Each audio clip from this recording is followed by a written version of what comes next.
Halo Sensikers, kembali bersama saya Denny Darko. Tidak ada yang namanya misteri, yang ada adalah tanda-tanda yang kita semua coba untuk mengerti. Pernikahan dini, ingat ya, ini kayaknya menikah di usia muda, ini masih jadi konsumsi berita yang masih diminati oleh masyarakat Indonesia.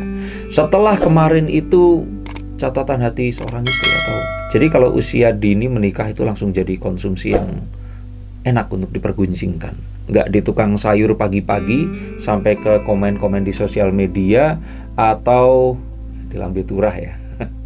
Jadi ini setelah kemarin itu diunggah hal-hal yang dianggap menyebabkan Larissa Chow ini meminta perceraian kepada Alvin Faiz, ibunda dari Larissa, ibunda dari Alvin ya. Pokoknya mereka berdua itu ketemu dan akhirnya sempat ada obrolan kalau Larissa ini menyesal dengan ini semua. Tapi menurut kalian bener nggak sih yang dilakukan Larissa? Kalau saya bilang sih ya bener-bener aja. Walaupun kalau dianggap mencemarkan nama baik ya nggak usah ditulis kalau itu suaminya. No mention lah istilah kalian kalau kalian semua para zenial dan milenial ini. Kenapa sih kok seperti itu? Karena cowok itu kadang-kadang memang semaunya sendiri. Dan kalau semaunya sendiri, mereka ini berlindung di balik itu tadi superioritas menjadi seorang suami, pemimpin keluarga. Dianggap kalau wanita ini menguak kebenaran terus dianggap kalau menyebarkan berita atau ya, begitu ketahuan langsung ngomongnya ini kayak masalah keluarga ini nggak seharusnya diumbar. Lah kalau nggak begitu mau ngomong sama sopo. Ini kan sesuatu yang harus diselesaikan. Dan kalau sampai akhirnya di titik perceraian, saya pikir sih ya udah nggak tahan lagi. Saya nggak mau nyalain siapa-siapa di sini, tetapi untuk kalian semua yang akan menikah dini, sudah menikah dini, dan pernah menikah dini, atau mungkin pengen diskusi, saya pikir ini beberapa hal yang kita bisa akan ambil dari pernikahan keduanya dan kasus yang muncul ini tadi. Ada juga dugaan nanti jangan-jangan Larissa setelah nanti pisah akan melepaskan keislamannya, melepas hijabnya dan sebagainya. Kita akan coba lihat di sini menggunakan kartu saya kira-kira apa yang akan terjadi dan nilai-nilai apa yang harus kita ambil agar kita tidak mengalami kejadian yang kurang menyenangkan yang sama seperti orang lain, terutama mereka ini. Yang pertama, the King of Wands.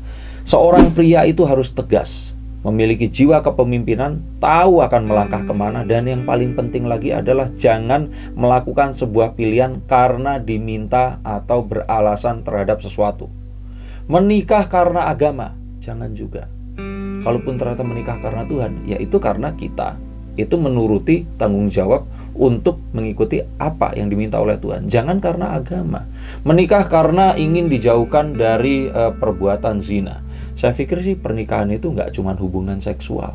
Ini lebih daripada itu. Menikah hanya karena, pokoknya jangan. Orang tua, tetangga, karena netizen, karena AdSense. Jangan menikah karena itu. Karena in the end of the day, saat semua orang tidur, lampu mati, dan kita berdua sama suami atau istri kita, ya udah, itulah dunia kita. Dan jika tidak ada kebahagiaan, ya kalian harus menghadapi itu dan menelan itu sampai akhir hayat nanti. Nah, artinya apa? Jangan pernah menjatuhkan pilihan hanya karena sebuah alasan, dan itu bukan karena tanggung jawab kita dan kecintaan kita terhadap apapun. Misalkan menikah karena agama, ya oke, tapi harus benar-benar cinta kepada ajaran agamanya dan ingin melakukan karena itu. Dan yang paling penting, harus dua-duanya yang mau, bukan karena salah satunya yang mau. Jangan misalkan setelah menikah terus kemudian cerita kalau ya sebenarnya saya pengen menikahi tapi nggak sekarang. Loh, udah menikahin kok. Saya pengen menikahi tapi karena orang tua saya menyuruh. Udah nggak usah alasan seperti itu. Namanya orang tua, bisa kita omongin.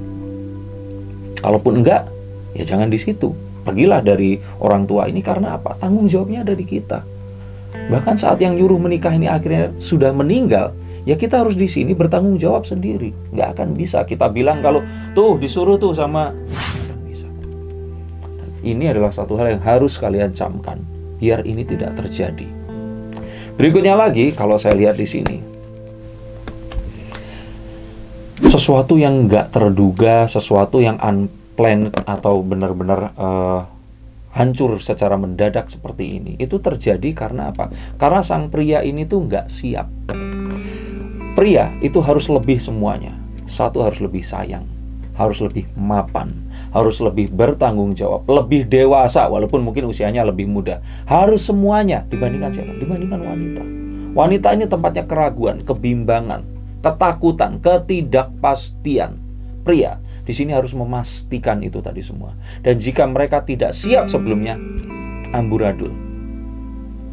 Saat pria tidak siap, cewek ini akan ketakutan. Saat cewek ketakutan, akan nyecer. Dan cewek nyecer itu nggak baik. Cewek paling cantik sekalipun kalau sudah cerewet dan nyecer, nggak ada cantik-cantiknya. Kebayang ya, ada satu selebritis yang marah, ceriwis, cantik, seksi. Tapi pas dia marah, galak kan, serem kan. Nah seperti itulah wanita. Tapi itu muncul karena ketidaksiapan dan ketidakbecusan seorang laki-laki. Dan saat wanita ini nyecer, dia ini akan marah, pria ini akan kemudian ketakutan dan bingung. Saat wanita akan pergi atau marah, pria ini nggak tahu mau ngapain, terus kemudian main tangan. Nah saat itulah kemudian perpisahan ini terjadi. Jadi kalau boleh saya katakan, agar terhindar seperti ini, pria itu harus bangun lebih awal, nyiapin lebih awal, bilang sayang juga lebih awal, dan segalanya. Karena jika kita berharap dari sang wanita, ini nggak akan pernah menuju kemana-mana. Wanita itu tempat memastikan sesuatu yang sudah dipastikan oleh pria, ini berjalan in details. Anak sudah lahir, wanita ini nanti yang akan setiap hari misalkan menyusui, menemani anaknya ini tadi. Tapi tetap, apakah dengan seperti itu sang pria ini tadi terus kemudian lepas tanggung jawab? Sakit nggak ditemenin dan sebagainya, nggak tanggung jawab namanya.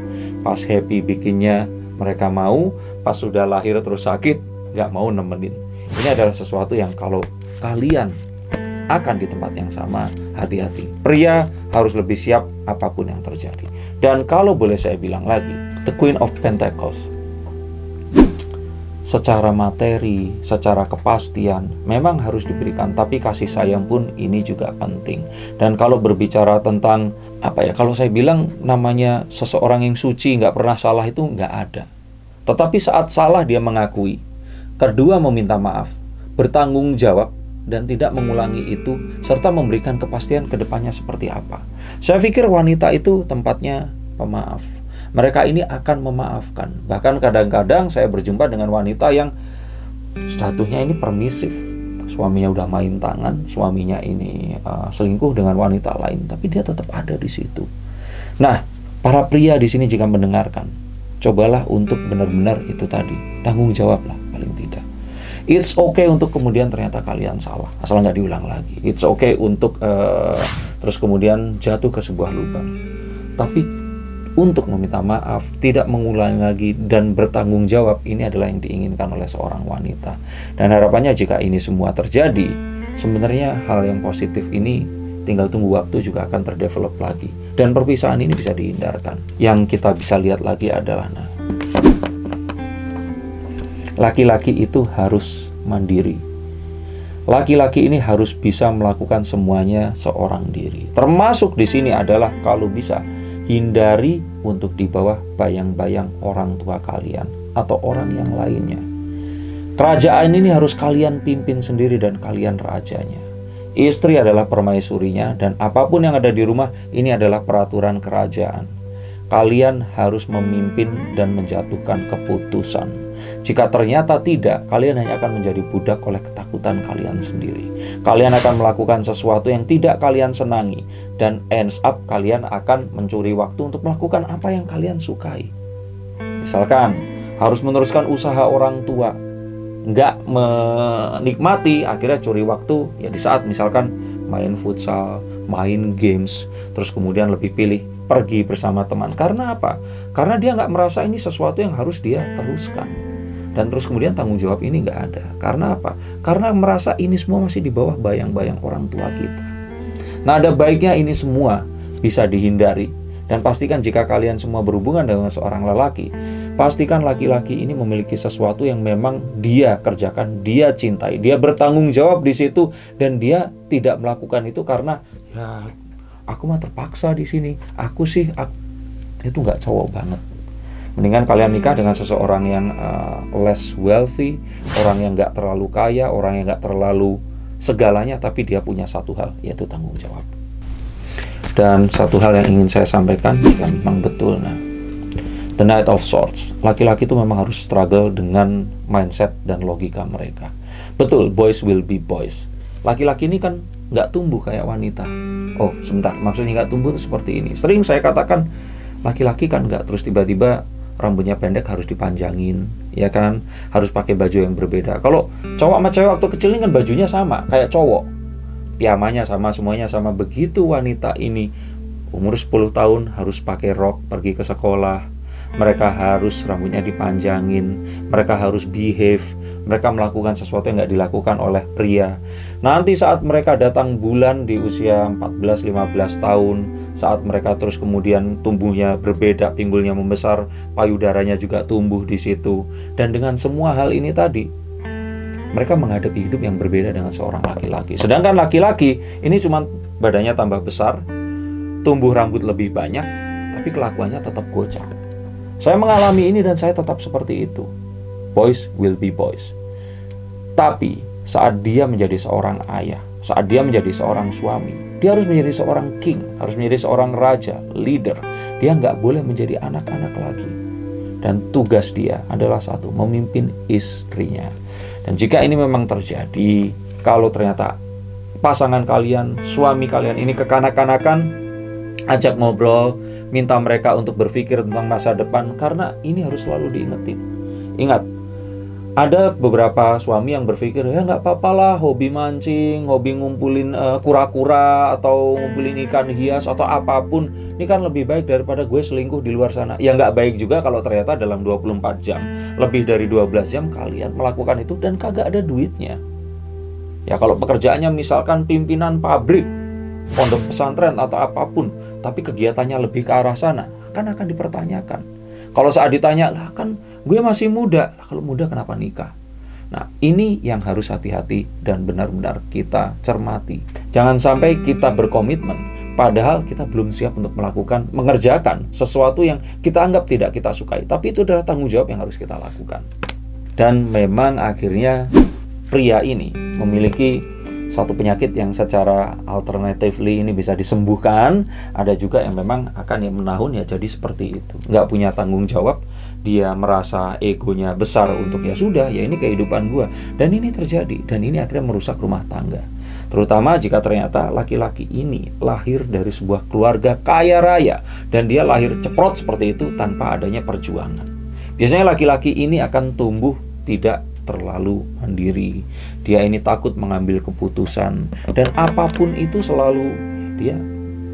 Intinya adalah hidup ini tentang kewajiban dan kesenangan.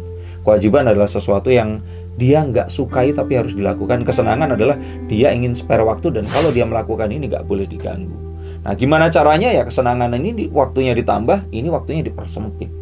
Nah, jika tanggung jawab ini masih dilihat sebagai sebuah kesenangan dan sebuah kewajiban, maka dia belum tumbuh menjadi seorang pria dewasa yang selayaknya menikah.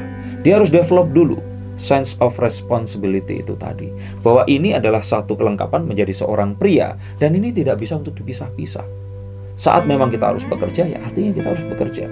Saat pekerjaan kita sudah achieve dan semua yang dilakukan sudah aman, semua yang kita tanggung itu sudah bisa dijawab di sini, ya mau apapun monggo. Tapi jika itu belum terjadi, ya lakukan apa yang perlu dilakukan. Karena apa? Because you're the man. Kalian laki-lakinya. Dan tuntut yang sama ke pria kalian. Karena jika kalian diam saja, para wanita ini diam saja, yang salah bukan cowoknya loh, tapi kalian. Karena diam saja dan dinikahi oleh pria seperti itu, dan kalian pasrah. Nah, sebelum itu, kalau ternyata ada permasalahan yang serupa, ingin ditanyakan, dibukakan kartunya, silahkan hubungi nomor di bawah ini, WA ke situ, dan kita akan booking waktunya, kita akan ngobrol, saya bukain untuk kalian. Dan berikutnya lagi, kalau boleh saya bilang di sini, untuk menjadi seperti ini, menjadi seseorang yang memiliki satu tanggung jawab, satu kebisaan yang akan bisa memimpin, kayaknya cowok ini memang harus diospek. Memang harus diberikan satu, harus kayak didera gitu loh. Kalau tentara itu tuh dilatih dulu, agar mereka ini bisa developing sense of responsibility itu tadi. Jika enggak, ya mereka ini hanya anak kecil yang bertumbuh dewasa dengan tubuh yang lebih gede, tapi kelakuannya bocah. Hati-hati, umur bukan dari usia. Saya sering melihat pria-pria, anak-anak atau laki-laki dengan usia 17 tahun, 18 tahun, 20 tahun, tapi mereka ini developing sense of responsibility yang melebihi pria usia 26, 28, tapi mereka ini kekanak-kanakan. Mereka ini nggak tahu gimana caranya treating their family. Mereka ini nggak tahu caranya memperlakukan wanita as a lady. Mereka juga nggak kepikiran pas anak lahir ini harus diapain. Nah, hati-hati sekali dengan pria seperti ini. Dan kalau ternyata kalian menemui avoid it at first sight, biarin orang lain aja yang nyembuhin. Kalian jangan. Karena ini adalah bumbu bibit ke sesuatu yang kalau saya pikir ini nggak ada baiknya. Kecuali kalau kalian memang ternyata ya memiliki satu kemampuan melihat masa depan. Nah, seperti saya ini, saya nggak melihat masa depan, hanya baca kartu tarot. Kalian lihat kalau ini berpotensi dan sebagainya. Cuman itu tadi loh, kadang saya itu heran. Cewek ini seneng banget, pengen nyembuhin cowok. Padahal ada penyakit yang bisa disembuhkan. Dan banyaknya, ini penyakit menahun yang nggak akan bisa sembuh. Jadi please, mendingan cari cowok yang lain. Dan jangan resikokan masa depan kalian kepada pria-pria yang seperti ini. Kalau saya lihat lagi nanti ke depannya, Larissa ini harus mengambil jalan keluar yang benar-benar tegas. Karena kalau saya lihat di sini, persimpangan jalan ini jika tidak diambil dan dia tegas di sini, yang ditakutkan dia nanti akan menuju ke jalan yang saya nggak against atau saya juga nggak mendukung, tapi yang saya takutkan kalau nanti sampai kembali, ini hujatannya akan lebih besar. Nah, saat seperti ini saja orang-orang kan debatable nih tentang pernikahan dini. Tapi kalau sampai nanti ternyata dia kembali ke masa lalunya, ini yang akan susah. Dan ya better sih kalau memang itu terjadi, Larissa jangan jadi public figure lah, karena takutnya nanti akan menimbulkan satu backlash, ada satu hal yang negatif yang akan terjadi untuk citranya juga. Tapi ini kembali ke pilihan dia mau apa juga ya. Gak seorang pun yang akhirnya mengharapkan kejadian seperti ini. Tapi dengan ini semua harapannya sih ternyata ya dia kemarin itu gak pindah agama karena mau menikah. Harapannya karena ya seperti yang diceritakan, dia memang ingin menemukan agama yang terbaik menurut dia dan pengertiannya. Dan akhirnya dia memeluk agama Islam itu bukan karena pernikahannya bersama Alvin Faiz ini tadi. Dan kenapa saya bilang seperti ini? Karena anaknya ini kan, si Yusuf ini kan laki-laki. Dan untuk keluarga Tionghoa itu seperti keluarga Jawa, keluarga Batak, kalau lahir cucu laki-laki itu kalau bisa dijadikan penerus keluarga. Dan ini menambah satu alasan yang kuat untuk membawa Larissa ini kembali. Dan setelah apa yang terjadi dan mengecewakan di sisi yang sana, apa alasan dia untuk stay di situ? Ini yang ditakutkan. Kenapa ditakutkan? Karena itu tadi. Kalaupun ternyata dia memutuskan untuk kembali, ya nggak apa-apa juga asalkan ini tadi. Kalau ternyata dia masih tetap di dunia ini, menjadi selebgram dan semuanya, saya pikir sih ini bukan jalan yang akan berjalan seiringan dengan apa yang akan dinanti tadi. Tapi jika ternyata dia tetap di sini, memutuskan untuk terus memeluk agamanya, berusaha untuk melakukan ya apa yang terbaik untuk menjadi seorang single parent untuk Yusuf ini tadi, saya sih lihat ini akan jadi sesuatu yang masih positif untuk kedepannya. Dan kalau kita lihat, kesempatannya itu akan terjadi dalam 1 tahun. Jika dalam 1 tahun, ini wanita yang menggunakan kerudung ini tadi bisa melihat, mengambil langkah yang terbaik, mengambil positif yang ada dari kejadian ini, dan dalam 1 tahun ini menemukan pengganti Alvin, saya pikir sih dia akan tetap di jalan ini dan melakukan apapun yang dia harapkan selama kemarin itu dengan cara yang lebih baik. Dan mungkin ini adalah perwujudan mimpinya yang dia cari selama ini, yang nggak dijumpai saat dia bareng bersama Alvin Faiz ini tadi. Harapan saya ini yang terjadi. Harapannya nggak ada seseorang yang akan dirugikan di sini, dan terus melangkah untuk mereka berdua, karena saya lihat ini nggak ada rujuk, tidak ada jalan kembali lagi. Karena yang kemarin terjadi di pengadilan pertama ini tadi, mereka ini nggak datang. Dan biasanya yang pertama ini adalah mediasi untuk ke arah rujuk. Kalau mereka nggak datang, artinya mereka sudah bulat. Dan harapannya mereka developing yaitu tadi sense of responsibility. Yusuf tetap diperhatikan karena tidak ada namanya mantan ayah dan ibu. Dan harapannya yang terbaik, karena pasti satu hal yang paling akan berat di sini adalah Yusuf itu sendiri. Terima kasih sudah menyaksikan tayangan ini. Untuk kalian semua yang memiliki satu permasalahan yang sama, silahkan hubungi saya. Dan untuk kalian semua yang sedang dalam menyelesaikan, all the best. Sampai jumpa di tayangan berikutnya. Salam.